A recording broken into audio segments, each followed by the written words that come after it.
all in virtual format, and it's fantastic. We can do it, and we can collaborate at the global stage. And I'm really appreciate you, Leonidas, for inviting me to be a part of such a great project. And mm, uh, I am waiting. Maybe we'll have some visitors. I am not sure, but we'll.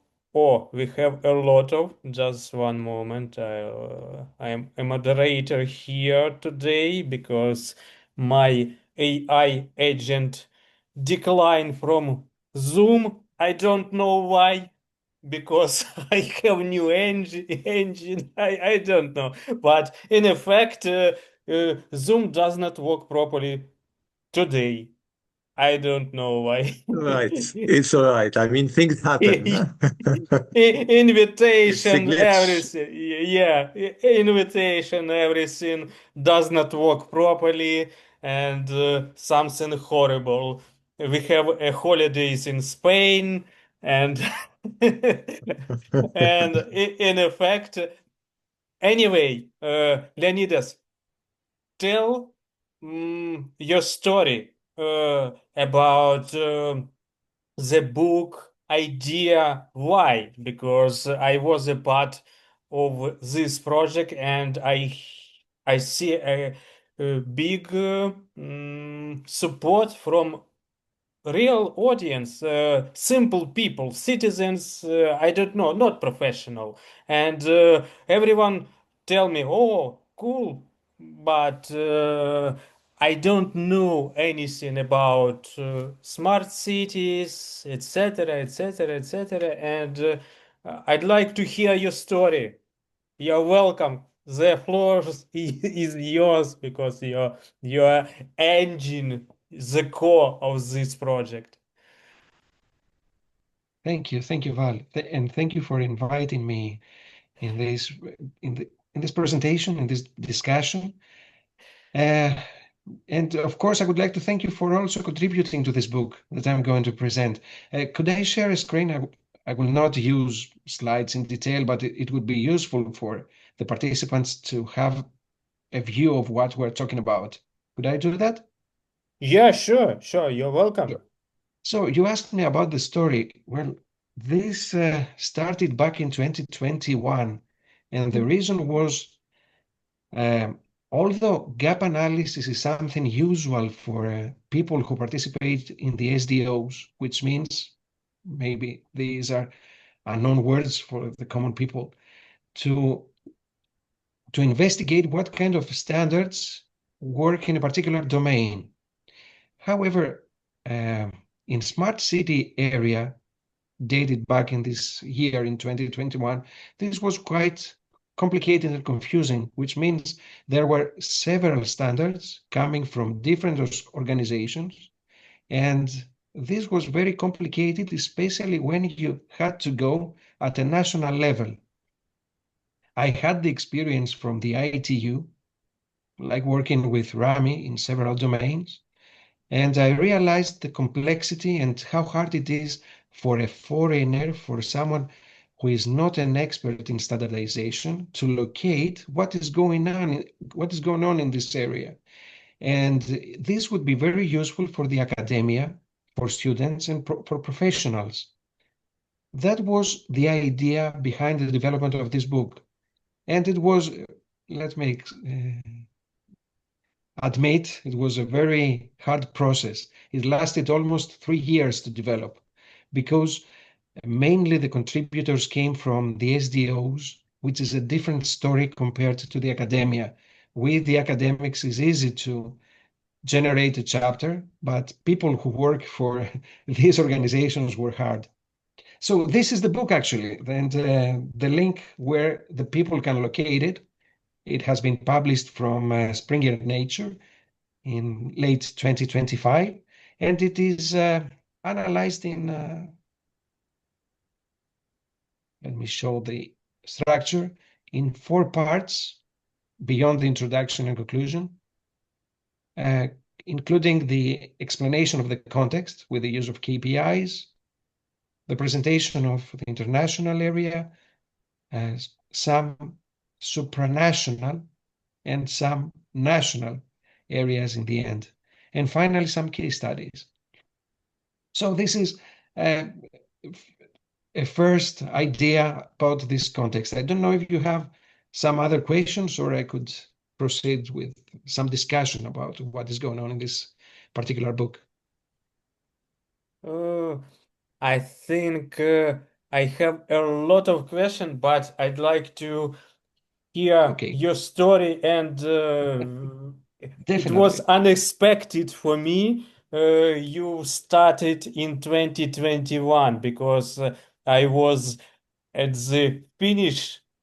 You got in touch with me. I don't remember 2023.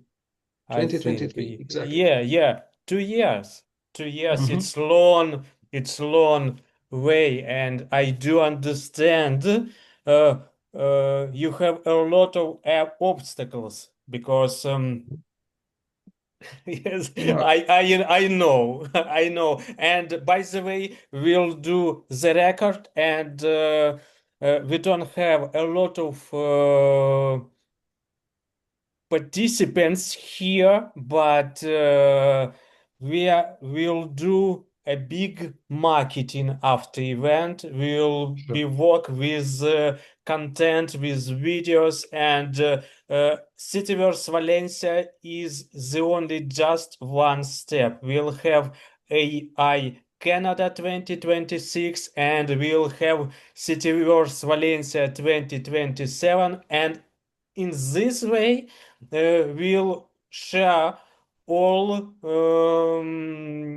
possibilities, all books, and will be promoted at the global stage in different social media. Because if we are talking about B2B or professional community, we are talking about LinkedIn, but all wide audience in different social media: TikTok, YouTube, Facebook, Instagram, and we'll start working, but after event, because we don't have anything, just documentation scheme. It's long boring story for customers, for wide audience, because if we are talking even if we are talking about AI agent, I have AI agent, uh, my personal agent, but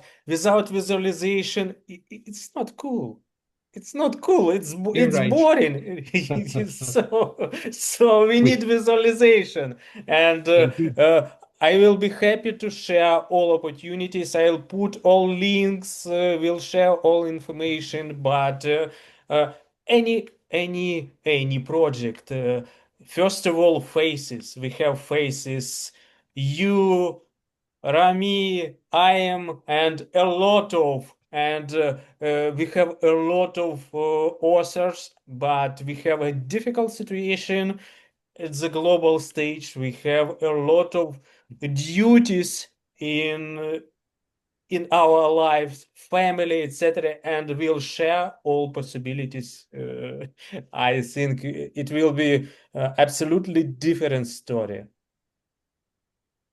you're absolutely right. And indeed, we can't imagine the meetings and the events of the future. Who is going to represent and present whatever. But in this case, I will not occupy this desk, this chair for long. I will try to be brief and emphasize in the outcomes of this book and how this can be um, justified that it is a useful material for the audience. So if you can see, the overview is depicted in these 3 bullets, and this book, in my understanding, can become a vital resource for policymakers, urban planners, technologists, and anyone who is interested in the future of cities. And Mm-hmm. this comes from the importance of understanding of the global landscape of standardization, especially in the area of smart cities, where we have to deal with several things ranging from facilities, from ICT infrastructure or digital infrastructure, then coming to data, then coming to services, equipment within these levels, and so forth. We want to transform cities in the end as sustainable and inclusive urban environments who will benefit all of us. So it is important to understand what is going on in this area. And the objectives, as I tried to explain earlier, is to explain standardization to people who are not familiar about this domain, to present what is going on at international, national, and supranational levels, and if possible, to present some case studies of how smart city standards have been applied in several cases. Its scope ranges from ICT, governance, services, standards at different levels, and transformation, digital transformation. I explained the structure before, and what could be important for people who work for standardization is the different types of standards that have been generated in this domain and are presented in this book. Of course, these are not the only standards that exist in the smart city area, but you can see how many and how complex this environment is. And you can see that different organizations generate standards for smart cities, and representatives from many of them, like from ISO, from ETSI, NIST in USA, and the ITU, contributed to this book, which means that insights from people who generated standards participated. And as you can see, I would like at this stage to thank Rami for introducing this book, generated this introduction chapter. I will present the chapters in brief, presented the ideas that cities are engines for economic growth. The smart city paradigm has been generated from the ICD. We need to address complexity and diversity. Many stakeholders participate in the development of our smart cities, coming from governments, industry, and the academia. Together with Marios Angelopoulos, another academian, contributed this introduction and explained the data-driven ecosystem, the importance of interoperability, open markets, shared frameworks, and that different levels of standardization happen in the area of smart cities, within, outward, and beyond. And thankfully, these two contributors generated the key insights that deal with the enabling of innovation, investment, and technology adoption with smart cities, while without standardization, we will generate fragmented standards and developments. We can lock in different vendors, and in the end, we will generate an inefficient result. In part one, we have another group of contributors coming from Austria, Barbara Coleman, Victoria Schmidt, who recognize the importance of cities in the development of our world and the role of urbanization. They introduced KPIs that have been generated under a joint effort, which is labeled United for Smart and Sustainable Cities, for people who are not aware of this initiative.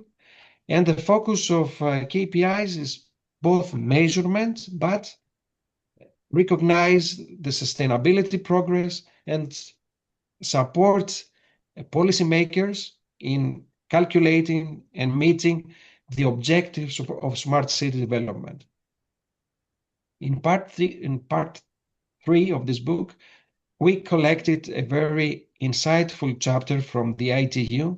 The contributor was Dr. Kim, who is another person who works hard for standardization under the ITU. He explained the role of the ITU in global coordination and digital transformation, while the focus of this chapter was on KPIs, on frameworks, and global interoperability. It would be important to mention that the ITU works fully compliant in full compliance with the United Nations effort and the SDGs that have been introduced, and they streamline the development of sustainable cities. The third part has to deal with the European efforts. We had the contributor of Laura Poursain from the ETSI, who let us know about the efforts that have been undertaken at the European level. And you can see that ETSI has been involved during the last decade with the involvement of a variety of stakeholders in the development of several standards presented in this area. Under the fourth section, the fourth part of this book, you can see different cases coming from different areas, from the United States of America, contributors from the NIST. I could mention in brief that this chapter describes the US standards and the approach that was followed for developing standards for diverse communities in the United States, different cities, regions, and governing jurisdictions within the United States. This is a complex environment, and presents the NIST approach for defining standards and metrics for smart cities. In your case, Val, you were the contributor there. Smart city standardization in Canada is explained actually, if you get this book, through a series of case studies. Each case delves into a specific standardization effort, examining history, development stages, the impact on smart city definition, implementation, and challenges. Readers are expected to gain insights into strategic, process, and technical standards, along with valuable learning objectives for navigating smart city development. In the case of Spain, we had contributors who worked hard for the generation of smart city standards again. They focused on smart city destination and highlighted the reasons for their creation and providing an overview of the structure, as well as the advantages of the standards that deal with tourism services or smart destinations in general. Japan, on the other hand, focused on resilience because of the importance of facilities and their ability to sustain against crisis. Japan participated mainly in ISO and generated various deliverables that can be used by community managers as guidelines for the development, implementation, and monitoring of city smart infrastructure. This chapter explains the history of standardization activities in ISO. Then it provides an overview of the publications or standards produced within the ISO TC 268, which includes smart community metrics and the development of disaster risk reduction deliverables. The Greek case focused on the development, actually the adoption of the ISO 37100 series under a national case. This example shows how an international standard can scale down at the national level. Sorry for that. The next part had to deal with case studies, and we host cases from Brazil, China, and France. In the Brazil, the Ministry of Science, Technology, and Innovation coordinated the development and the updating of a platform called Intelligente, which was designed to diagnose, expand, and implement indicators related to smart cities and the assessment of almost 6,000 Brazilian cities, which is a good example to realize how important is the development of homogenized efforts. In China, the chapter introduced the development process of ITU standards for smart city platforms. And this case presents mainly the recommendations of ITU Y 4200 and Y 4201 standards, which are very important and highlight how smart city platforms operate. And finally, the chapter coming from France and the AFNIC SDO organization, explains the process and uh, technical specifications that deal with a proximity-based citizen service called proxy Projuit platform. It was built on the DNS standard and shows how different how different these standards become under the smart city area. And finally, we have the conclusions chapter coming from another colleague who worked hard for the SDOs, or Calgary, who works for the Digital Dubai Authority in the United Arab Emirates. And he concluded that smart city standards are not a destination, but a continuous journey, which shows that this story goes on. They are the foundation for the future where technology empowers cities to function efficiently and sustainably. And they are very important for all government levels. This book, in his understanding, combines theory, practice, and global perspectives. This is the story of this book. Of course, anyone can contact me for asking other questions or for delivering deeper insights of this journey. It was a long journey in the end. I would like from this position to thank all the contributors. It collects some information that it is not very easy to find via performing simple uh, gap analysis of smart city standards. Thank you. Thank you, Thank Val, you, by the Leonid. way, again. Thank you, Leonidas. I've got an idea. The next panel will be AI job market, and we'll have certification in digital twin. What do you think? Maybe the book is possible to be the base for certification for wide audience, and we can use all basement in our book to do certification for wide audience and to recommend employees to smart cities. What do you think? Is it possible? Is it correct? I don't know because I've got an idea. This is a good question. This book cannot certify something by itself. An organization can do that, but Mhm. any uh, any city, any organization that wants to certify that he's doing his work well in this Mhm. journey to smart city, either in a journey that implements digital infrastructure or in a journey about digital training or data space development or uh, agentic AI cities has to follow a system, a certification system. A certification system can come from the ITU or from the Mhm. ISO or from other organizations.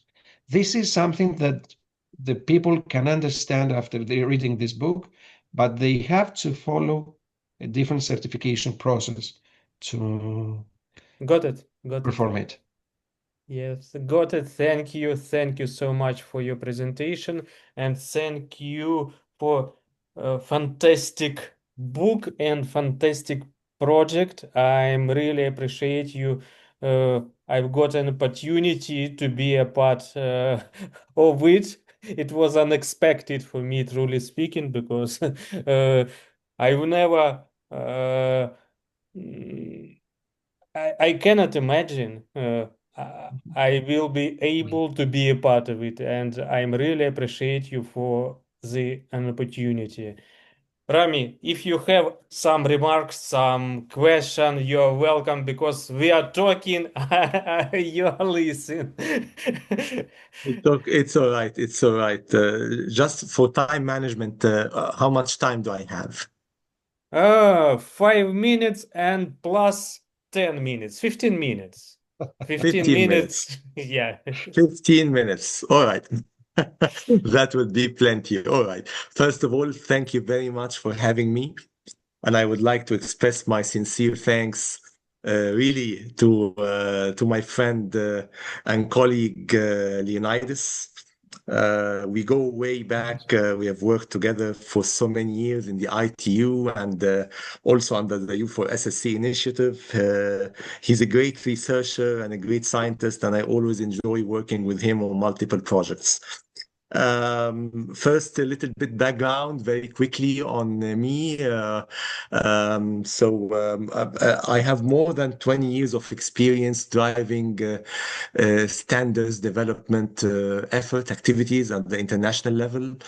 And I've been responsible for multiple projects along my career that span smart city, smart grid, smart energy systems, intelligent transportation systems, etc. In addition to cybersecurity. And these days, I'm actually leading international cybersecurity with the Egyptian CERT, the Computer Emergency and Response Team. So basically, I'm responsible for interfacing any techno-policy aspects associated with cybersecurity at the regional and international domain. So I'm mixing all that with the regulatory experience, and voila. At the international front, I'm leading several activities. I'm vice chair of ITUT Study Group 20. The term study group, for those of you who doesn't know, is the group which develops standards inside the ITU. So that's a study group. The lead study group or the lead group that develops standards related to small cities, Internet of Things, and now digital twin has been included in our mandate as well, is Study Group 20. I'm vice chair of that particular group. I'm also leading Working Party 3, which focuses in that particular big group. I'm leading a big section of it, like a sort of a sector or a section. It's called the Working Party. And Working Party 3 is responsible of data. It's responsible of security and as well responsible for decentralized IoT and smart city infrastructure. And we recently added a new question on digital agriculture, which I was also honored to lead a focus group jointly with Fraunhofer, Germany, Sebastian Boss, a focus group on using AI and new and emerging technologies for digital agriculture applications. Enough about me. Just to let you know the background and context. I'm an engineer, a PhD in AI and a master's in crypto. So I'm a tech guy. I'm a techie, more into now these days on the policy aspects.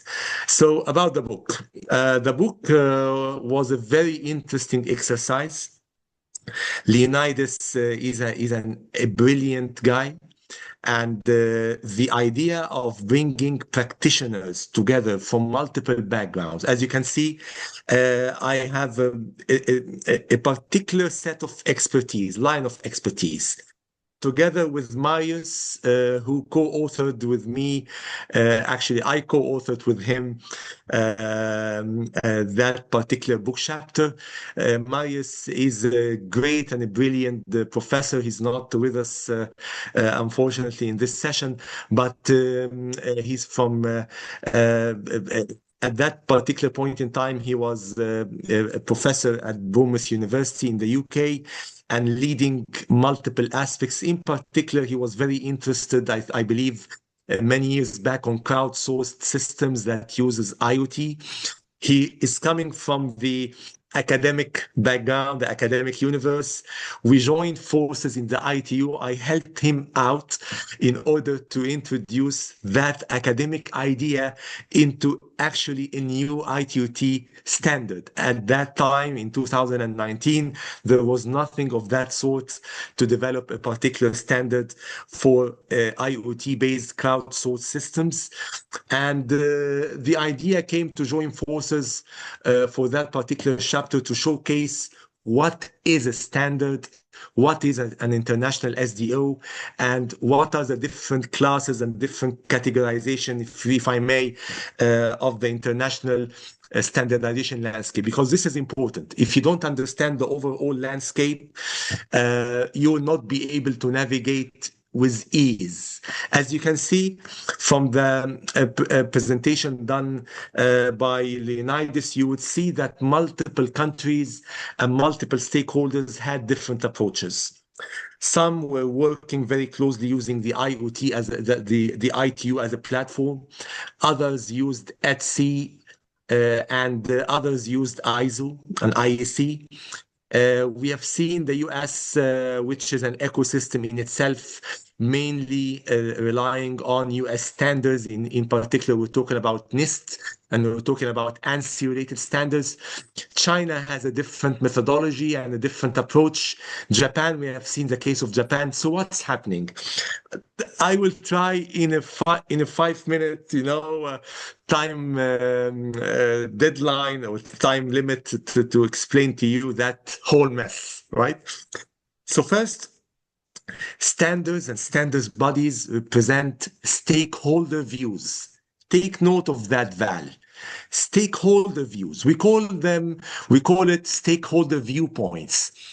A viewpoint is a particular area of concern whereby a particular stakeholder class view and analyze the particular problem at hand from a particular perspective. If we're talking about governments could have all sorts of concerns. For example, is that particular standard, would it solve a national problem? Would it have any policy or regulatory implication? Is there a regulatory perspective or a policy angle that needs to be tackled? For example, how about national security? Is there any risk on national security? Yes or no? Is there any potential risk on public health? Yes or no? We are interested from a government point of view for enabling competition. So would that particular standard solve a chronic competition problem in the market? Yes or no? If yes, that's a check mark. That's a concern. That's a valid concern that I'm looking to solve. So would it open up, for example, potential working opportunities? Yes or no?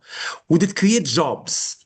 It's a different perspective, totally different perspective than the viewpoint of a company who actually wants to monopolize the market, who wants to create a vendor lock-in strategy because he's interested, and that's a legitimate concern. From a company point of view, I want to be a monopoly. I mean, why not?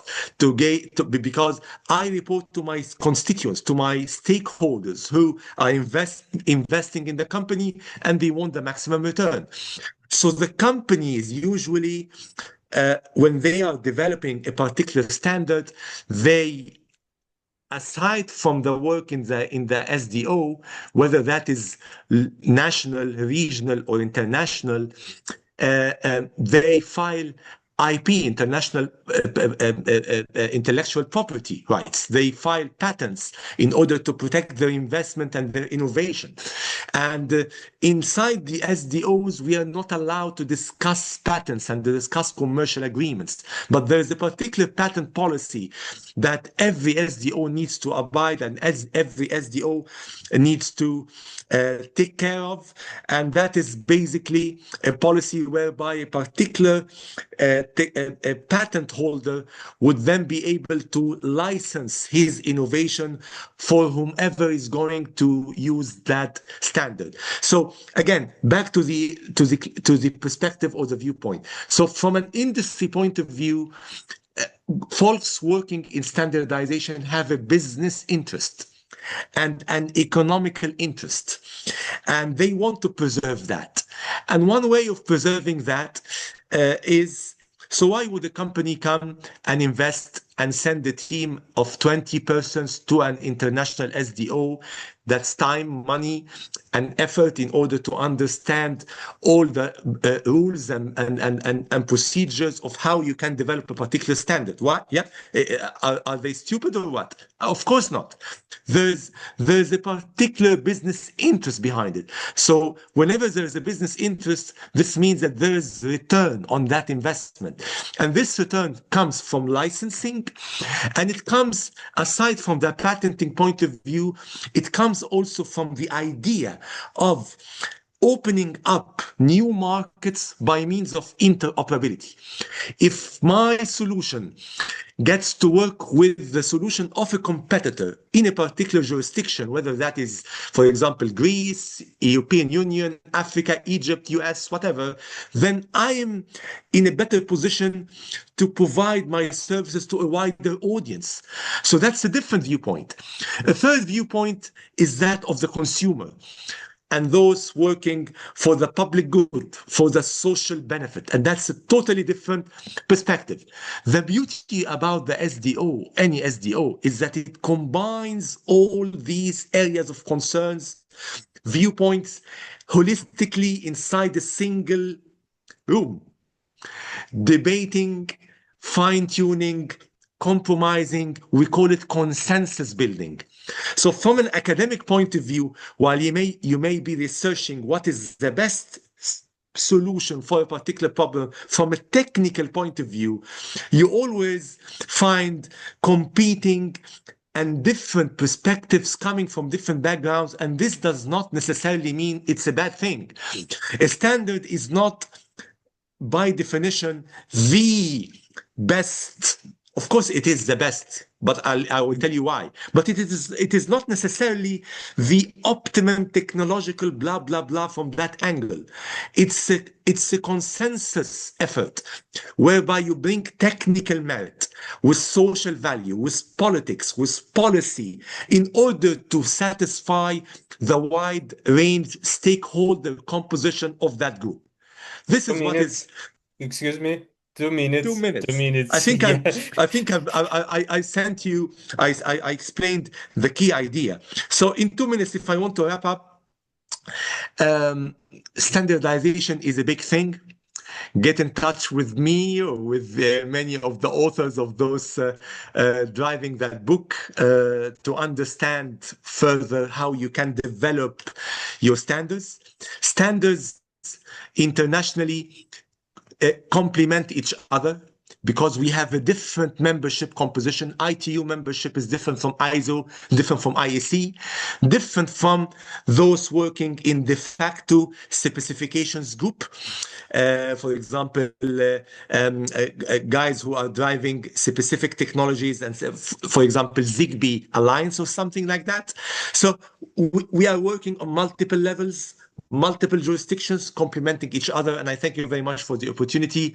And stay tuned for more work. Thank you. Excuse me. I'd like to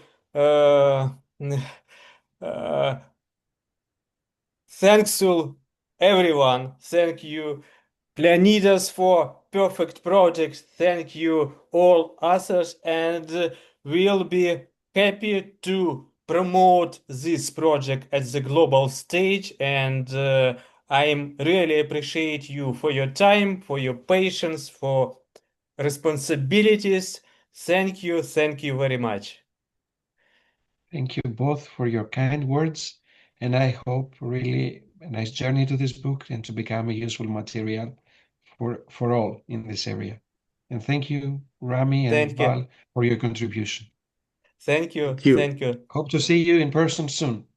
Thank you. Yeah, definitely. See you soon. Thank you. Thank you for hosting it, Val. Bye-bye.